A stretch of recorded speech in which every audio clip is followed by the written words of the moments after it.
Hello, and thanks for watching another episode of ARFCOM News, your twice-weekly dose of the finest two-way propaganda. Gun control isn't about guns. It's about control. And control freaks aren't trying to magic all the guns out of the world.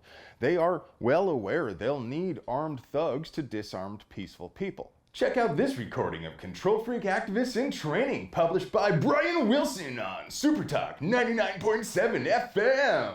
If at any point you need armed security at a protest, there are people who we trust as a community to show up and do that. Here at ARFCOM, all we're interested in are gun rights. I don't care if you're Team Edward or Team Punch. I don't know what to be. Tell me what to be. I don't know, just don't be a dick. I know you and I may disagree about any number of other issues. I want this horse to run as fast as it can, so I'm not hitching any other wagons to it. But these protesters are not shy about their desire for a unified front on all cultural issues. To them, this is about a larger vision of imposing control through force. Gun control is just a means to an end for them. Remember, the only reason a person has for trying to disarm you is they plan to do something they couldn't get away with if you were armed. So they advocate not for banning all guns, but for policies which make it more difficult and more expensive for regular people to arm themselves effectively. Policies which, by the way, never have any effect on the private armies protecting the elites. But it would be impossible for us to produce quality two-way propaganda without sponsors, so let's pay some bills.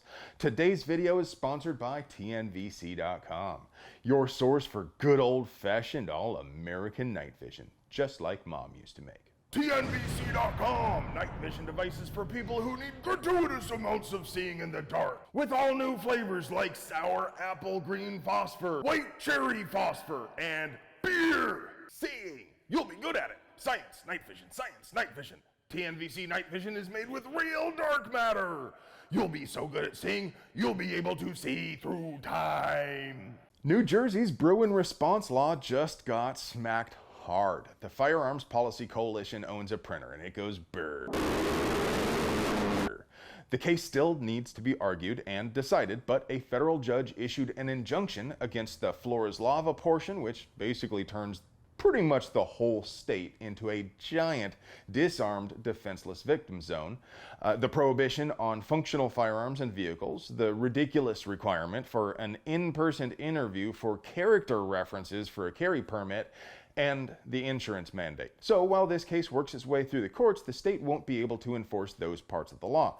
Ultimately, the state is going to lose a lot of the portions of their response bill, but they'll probably keep most of the framework. To give you an idea of how the judge views the state's position, here are just a couple of the zingers from her 230-page opinion. This legislation is aimed primarily not at those who unlawfully possess firearms, but at law-abiding responsible citizens who satisfy detailed background and training requirements and whom the state seeks to prevent from carrying a firearm in public for self-defense. Clearly, the state disagrees with Bruin, but it cannot disobey the Supreme Court by declaring most of Jersey off limits for law-abiding citizens who have the constitutional right to armed self-defense. Old Sniffy Joe is at it again. They said I couldn't have my ice cream until I did a gun control, so I asked Kamala if I could just do a small one, and she said that would be okay. Yay! Ice cream! Malarkey! Whether or not old Poopy Pants thinks it's small, I don't. What they're after right now is to ban traditional lead core ammunition. The effort begins with the U.S. Fish and Wildlife Service. There has been a push for some time to ban lead ammo for years, and recently, the U.S. Fish and Wildlife Service got the chance they were looking for by settling a lawsuit with a phased approach to banning lead hunting ammo in certain areas, and adding new areas over time. As you know, lead is a toxic heavy metal, and the concern is that carrion eaters take up lead fragments from gut piles.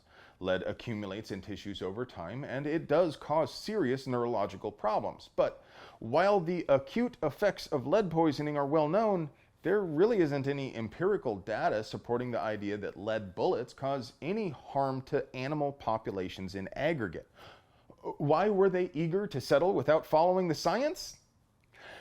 Because getting lead ammo banned on federal lands dovetails with the efforts to ban it at the state level. But again, why? Lead is used because it is dense and cheap, which makes for a good intersection of cost and ballistic performance. Solid copper hollow point hunting ammo can have better performance, but at significantly higher cost.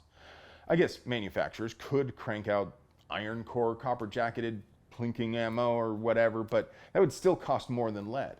In short, banning lead core ammo means banning affordable ammo. Once again, it's not about the guns, it's about control.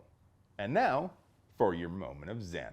What's up, all you ARFCOM nerds? Bob over here at Refuge, and this is your friendly reminder that if you carry 3 magazines, 2 extra guns, and 6 pocket knives, but not an effing tourniquet, you're part of the problem.